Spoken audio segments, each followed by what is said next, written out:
Hola, hola, mi nombre es María Paula y les voy a exponer sobre la anatomía gastrointestinal y fisiología de las aves. En cuanto a generalidades, encontramos que la longitud del tracto gastrointestinal es más corta, no poseen dientes ni músculos, esto es reemplazado por un pico. Las partículas de comida son reducidas en la molleja. El pico superior está cubierto por queratina, en algunas especies es blando y en otras es solo la punta contiene queratina. Tenemos el culmen, que es la parte superior dorsal del pico, y el gonis, que es la parte dorsal media del pico inferior.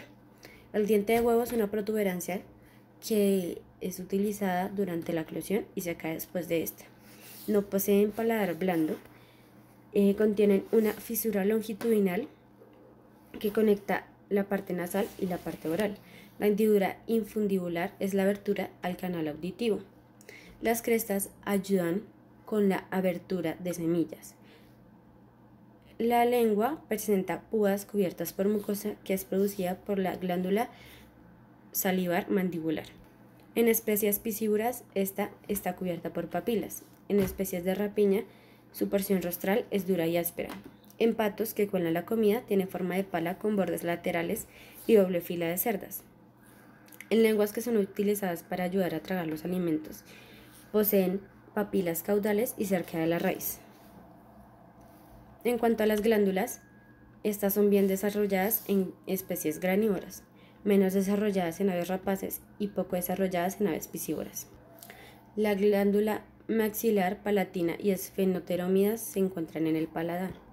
Las glándulas bucales se encuentran en las mejillas, las glándulas mandibulares, linguales y cricoarytenoides se encuentran en el piso.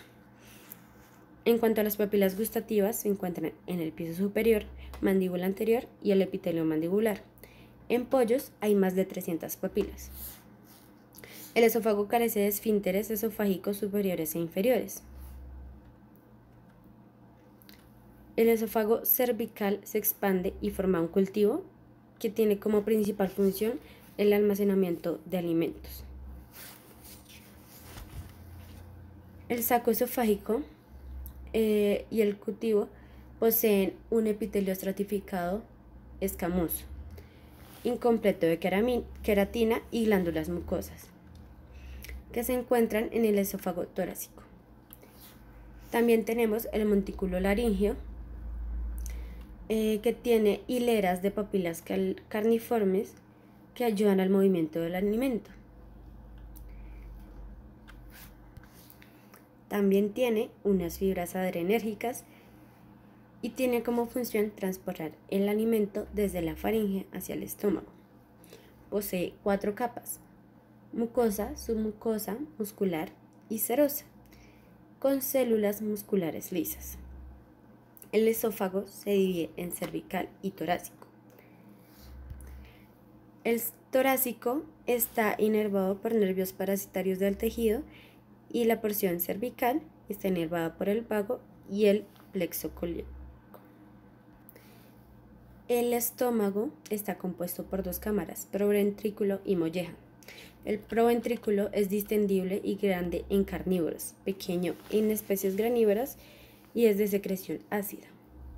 El píloro es el que conecta la molleja y el duodeno. En carnívoros y piscívoros, el almacenamiento y dieta blanda y contiene 2 cámaras con poca separación. Las 2 cámaras se separan por una zona intersticial gástrica. La hendidura tiene 2 músculos, los pares gruesos y los pares delgados. Las glándulas del proventrículo secretan células oxintivopépticas y secretan ácido clorhídrico, pepsina y mucosa. El estómago está inervado por nervios perivasculares del plexo colíaco y mesentérico. Posee células musculares y células sanguíneas. Las musculares poseen fibras adrenérgicas y las sanguíneas noradrenérgicas. El intestino está dividido en duodeno, yeyuno e ilio. El ventrículo vitelino u ombligo es utilizado para diferenciar entre el yeyuno y el ilio. El número de vellosidades disminuye de 1 a 10 días de nacido. Posee pliegues que son más cortos en mamíferos. La pared intestinal contiene pliegues y vellosidades y estas no son consistentes entre el intestino delgado y el intestino grueso. La pared tiene 4 capas: túnica muscular, submucosa muscular y serosa. La túnica mucosa y la muscular son poco desarrolladas en aves. La glándula de Brunner está ausente, pero son tubulares y homólogas.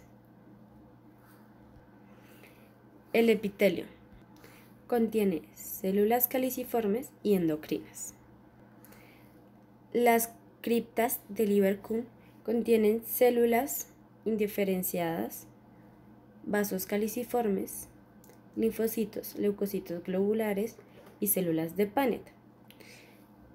Y también son la fuente de células epiteliales que recubren las vellosidades. El intestino es escasamente nervado y contiene el nervio intestinal exclusivo de aves. Tiene una inervación colinérgica y adrenérgica y estas medían la contracción del recto. El nervio intestinal se extiende desde el intestino delgado hasta el intestino grueso y se dice que es mixto con fibras simpáticas y parasimpáticas. El ciego es la unión entre el ilion y el recto. Puede estar ausente o estar rudimentario. McLellan los clasificó en 4 tipos: intestinal, glandular, linfoide y vestigiales. En pollos se divide en 3 regiones. Contiene base cesis, donde las vellosidades están desarrolladas. La cecal medial, que tiene pliegues longitudinales largos con pequeñas vellosidades. Y la cecal distal, que contiene pequeñas vellosidades y pliegues longitudinales transversales. Hay una combinación de vellosidades y musculatura que evita que las partículas pequeñas ingresen al ciego. La cestectomía produce mayor pérdida de aminoácidos y una menor digestibilidad del pescado crudo. El recto y la cloaca. El recto es corto y une el ilion con el compartimento coprodeal de la cloaca. En mamíferos no hay vellosidades y células caliciformes. El recto tiene vellosidades planas y pocas células caliciformes. Contiene pocas criptas, ayuda a la reabsorción de agua. La cloaca sirve como vía de desechos excretores, reproductores y digestivos. La cloaca contiene 3 cámaras: coprodeo, urodeo y proctodeo. Las vías urinarias y reproductivas se vacían en el urodeo. La glándula proctodeal dorsal secreta líquido blanco y escamoso. El páncreas es amarillo, pálido o rojo. Se encuentra dentro del asa duodenal. La glándula tiene como función tanto exocrina como endocrina. Es pequeño en carnívoros y granívoros, grande en piscívoros e insectívoros. Contiene 3 lóbulos: dorsal, ventral y esplénico. En cuanto a su función exocrina, tiene glándulas tubulocinares que se dividen en lóbulos. Contiene de 1 a 3 lóbulos pancreáticos que drenan en la parte distal del duodeno ascendente. En domésticos, el conducto pancreático y biliar drena hacia el asa ascendente del duodeno mediante una papila común. El hígado es una glándula endocrina y exocrina. Contiene un lóbulo derecho que es más grande en aves domésticas y el izquierdo se divide en parte dorsal y ventral. Los canalículos lineares drenan los conductos interlobulares. Los conductos lobulares se combinan para formar conductos hepáticos derecho e izquierdo. En aves, la bilis se transforma al duodeno a través de 2 conductos. Los conductos hepáticos derecho e izquierdo se combinan formando el conducto hepatoentérico común. En aves sin vesícula, el conducto hepatoentérico derecho drena hacia el duodeno. Los conductos biliares drenan hacia el duodeno. En otras especies se vacían en el asa descendente. El alimento viaja del pico, orofaringe, coana, lengua, fase faríngea, lengua y esófago.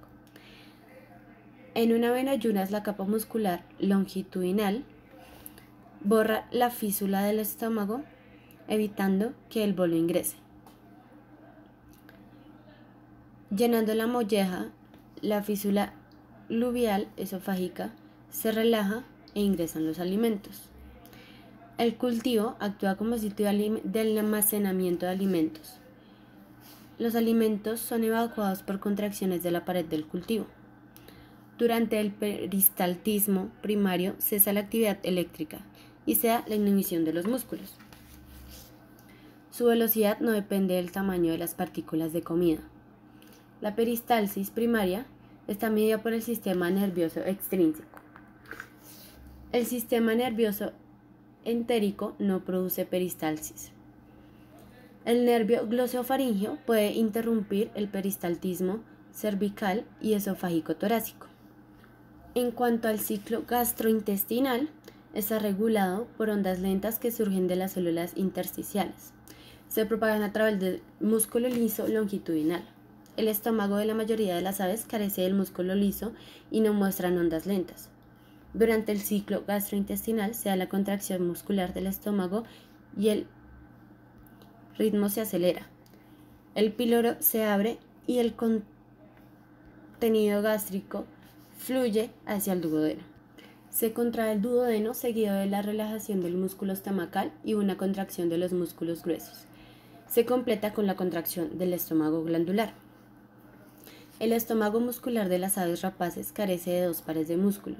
Como resultado, el ciclo se simplifica y se da la quiescencia. La región pilórica no controla el movimiento. Las partículas más grandes de comida se retienen más tiempo. La onda peristáltica se origina en el proventrículo, se mueve a través de la hendidura hacia el intestino delgado. 2 minutos antes de la egestión, las contracciones de las hendiduras aumentan en frecuencia y amplitud. Se compacta el material en un gránulo y lo traslada al esófago interior. El pellet se mueve por interperistálisis esofágica o solución de aminoácidos. Después de una inyección intraduodenal, disminuyó la motilidad gástrica después de 4 a 6 minutos y permaneció inhibida durante 24 a 45 minutos. En la figura 4, pavos que muestran la relación anatómica de los órganos y la colocación de transductores de galgas extensométricas. Las letras se refieren a lo siguiente: GS, estómago glandular, I, istmo, CR y N, músculo craneal delgado del estómago muscular, y K, par de músculos gruesos del estómago muscular, CALN, músculo delgado caudal del estómago muscular de duodeno. La figura 5 son los rastreos de registros típicos de cambios de presión eléctrica intraluminal y potencial desde el estómago y el duodeno de los pavos. A, B y C muestran los rastreos de cambios de potencial eléctrico registrados desde el proventrículo, el músculo craneoventral grueso de la molleja y duodeno proximal respectivamente. Las ondas lentas con espigas son evidentes en el duodeno. Solo los picos asociados con las contracciones son evidentes en el proventrículo y la molleja. D, C y F son rastreos de los cambios de presión intraluminal correspondientes registrados en estos mismos órganos, respectivamente. En la figura 6 observamos las transiciones de registros del estómago glandular, GS, estómago muscular, EM y contracciones duodenales, D, detectadas por transductores de galgas extensométricas implantadas. Las fechas y las letras identifican las contracciones de cada órgano durante el ciclo gastroduodenal. Las contracciones glandulares del estómago están marcadas con una flecha y un círculo cerrado. La ceca son el resultado de la convergencia de las ondas antiperistálticas, rectales y peristálticas.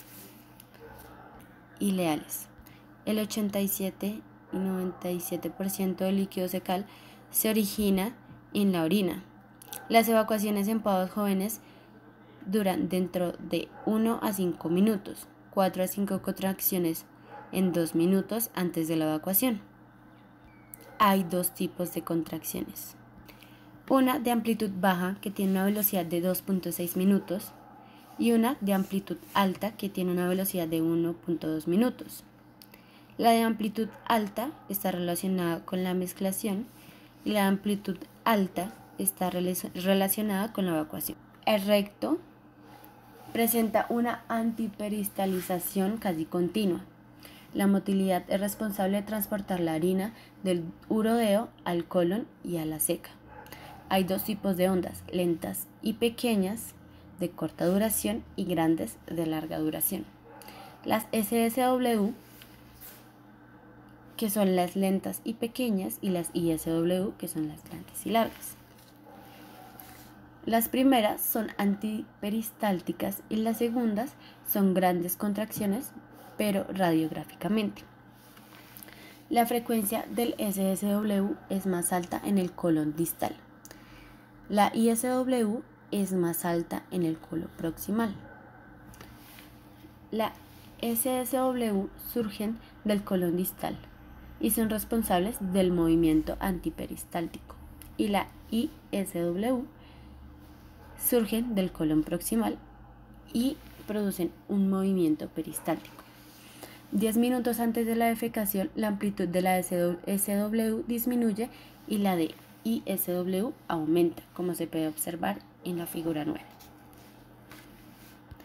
Otras influencias sobre la motilidad es que muestra variaciones diurnas. En pavos, la frecuencia y amplitud de las contracciones musculares del esófago aumentaron los periodos de luz.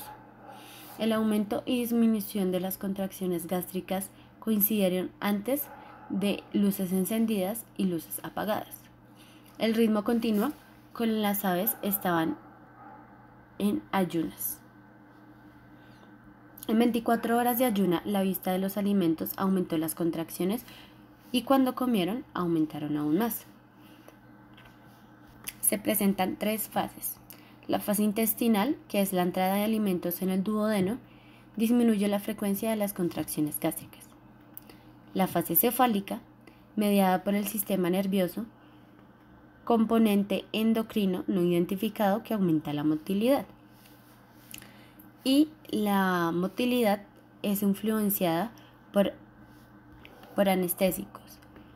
Altas temperaturas la disminuyen, bajas temperaturas generan disminución del tiempo de tránsito. En el control neuronal y hormonal de la motilidad, las contracciones del esófago aumentan con la acetilcolina y la estimulación vagal. No se ven afectadas por la estimulación nerviosa parasimpática ni simpática. Hay evidencia de inhibición no adrenérgica, no colinérgica de los músculos lisos esofágicos. La serotonina también causa la contracción y está mediada por la activación de las neuronas colinérgicas y excitatorias. La neurotensina puede inducir la contracción del músculo liso del cultivo.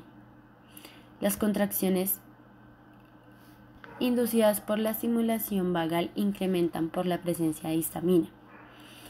Las inducidas por histamina se forzaron por los inhibidores de la acetilcolinesterasa.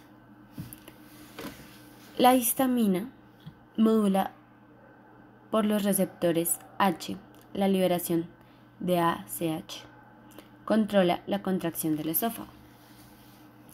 Las encefalinas generan contracciones del esófago medido por neuronas serotoninérgicas. La CCK inhibe la motilidad estomacal y se sugiere el aumento de la actividad duodenal y causa contracciones segmentarias y retrasa el vaciamiento gástrico. Vagotomía y el hexametonio bloquearon la respuesta a CCK8 en el estómago. La CCK8 no es alterada por la atropina. La fentolamina y el propanol no producen un efecto sobre la respuesta gástrica o duodenal a CCK8. La CCK8 tiene como función en el estómago y está mediada por el vago. La acción de CCK8 sobre el estómago fue bloqueada por el éster metílico de L-NAM. La CCK implica la liberación de dióxido nítrico. La L-NAME no bloqueó por completo el efecto CCK en el músculo grueso cautodorsal. La CCK8 causa una acción excitatoria en el estómago de los pollos y esta puede actuar a través del vago.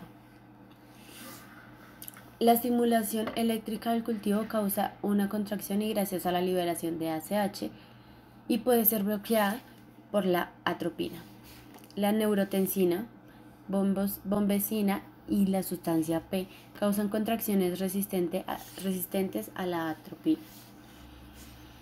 La norepinefrina causa la relajación muscular del colon mediada por los adrenoreceptores B. Están mediados por 3 tipos de nervios. Las neuronas NANC, que son estimulantes, y el inhibidor de los nervios adrenérgicos. El CCK8 es regulador de la motilidad intestinal. La infusión intravenosa inhibió la motilidad gástrica y duodenal. La CCK8, CCK o CCK4 produce la inhibición eléctrica gástrica. La CC4 produce la inhibición gástrica duodenal. Los antagonistas de los CCKA y CCKB no bloquearon los efectos de CCK. El aumento de la actividad eléctrica es causada por la CCK8 y mejorada por la LNAME.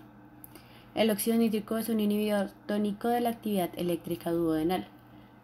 Las infusiones intravenosas de CG, gastrina, causaron efectos similares a CC4.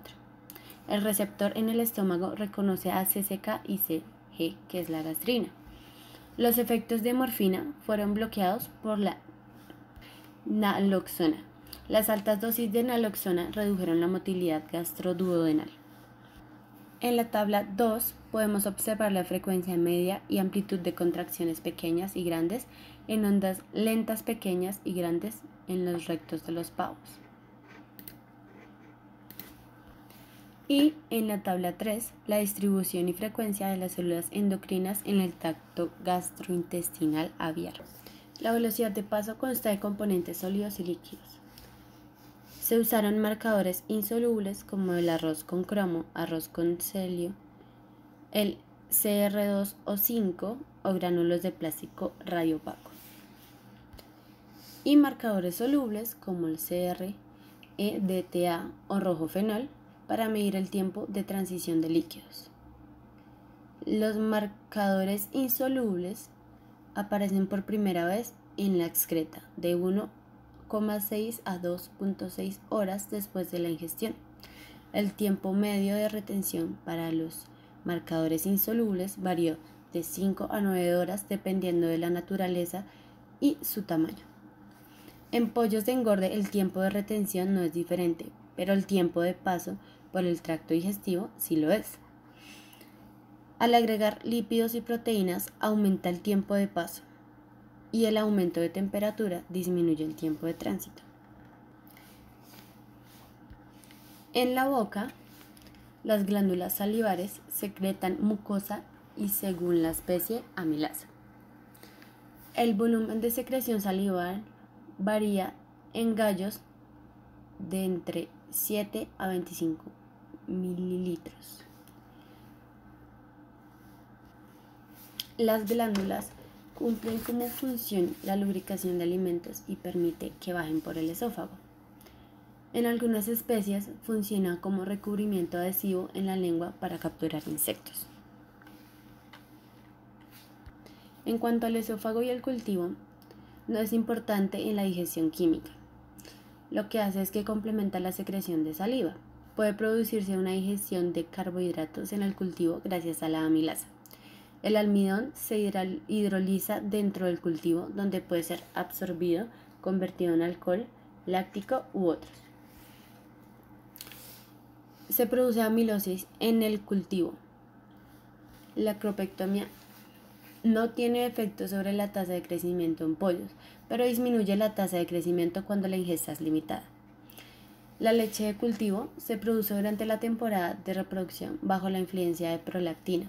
Contiene 12.4 de proteínas, 8.6 de lípidos, 1.37 de cenizas y 74% de agua.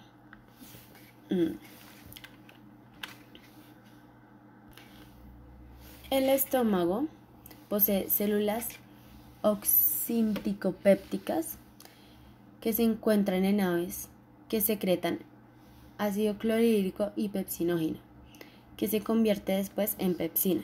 La lipasa en la secreción gástrica se debe al reflujo del duodeno. La tasa secretora está entre 15.4 mililitros por hora, 23 mE, litros de ácido, 24.7 de pepsina y un pH de 2.6. El pH normalmente está por encima de 2.6. Es más alto cuando se realizan mediaciones en aves vivas. Y la edad no tiene que ver con su nivel. La amilosis ocurre en el cultivo, no es evidente en el ventrículo y es resultado del bajo pH del estómago, que es desfavorable para la actividad de la amilasa. Hay 3 fases.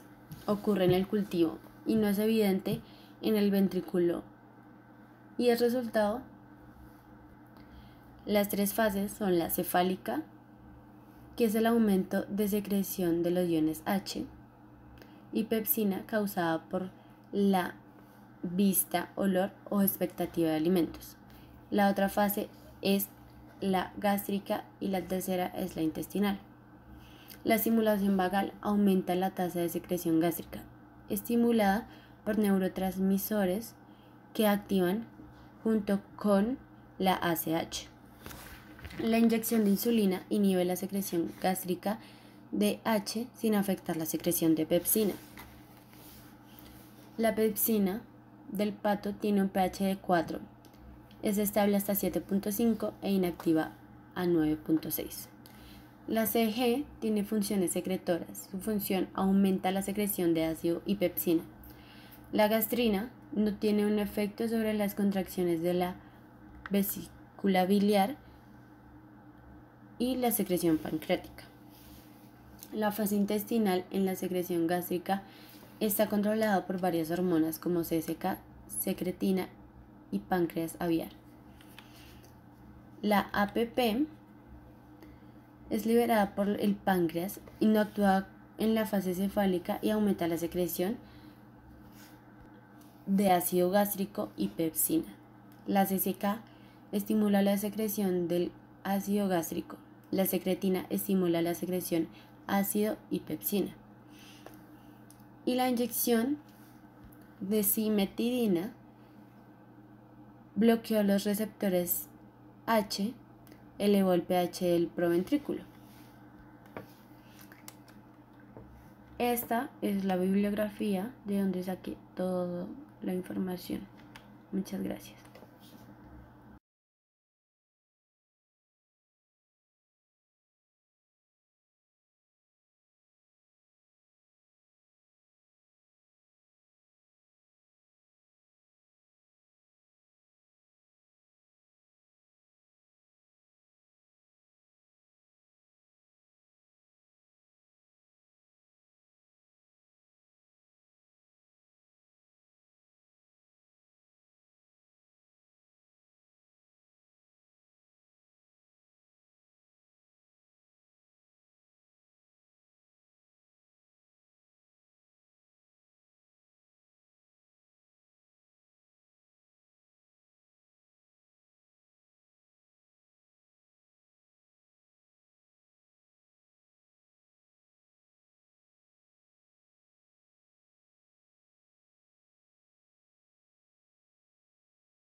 Hola, mi nombre es María Paula y